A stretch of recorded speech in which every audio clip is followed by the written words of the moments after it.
A photograph may record this moment, but it looks neither forwards nor backwards. It's not going anywhere. A dance, on the other hand, has movement and narrative. It has a beginning, a middle, and an end. But when the music stops, it stops. But a pilgrimage is a constant journey, always forwards, always together, always moving and growing. In your pilgrimage together, as your wedding vows will remind you, you will face goblins and foul fiends. You will face dismal stories, frightful lions, and fighting giants. You will indeed face gale force wind and unseasonable weather.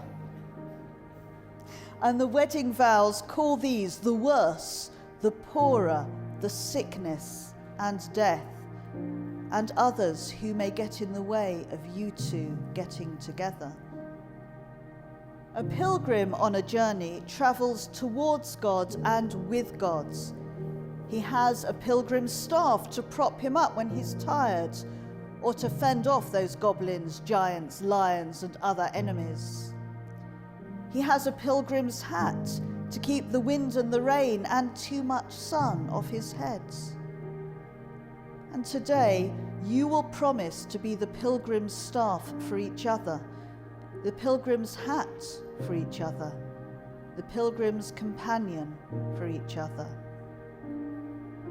And you can be those things, even in the most difficult times, because you have made those promises to each other through God's.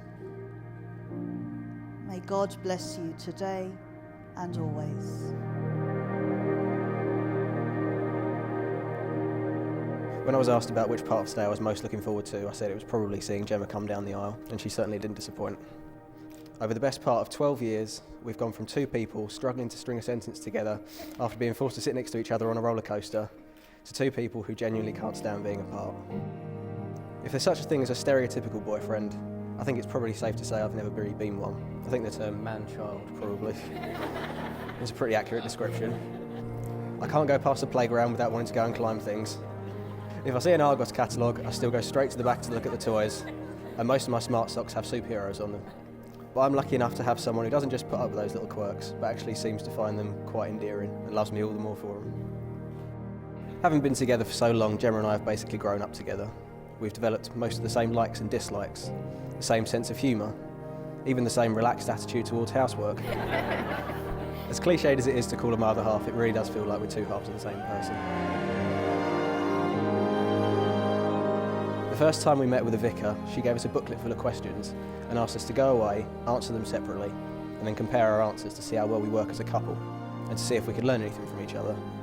Not only did we give the same answers, but for the most part, we even worded them in the exact same way. So we didn't really learn anything new, but it did just go to show how perfect we are together. So thank you, Gem. Thank you for the years of happiness you've already given me, and for the many more years of happiness we've got to look forward to. I honestly couldn't imagine my life without you. You're my best friend, you've been an incredible girlfriend, and I couldn't be prouder or happier to call you my wife. I love you.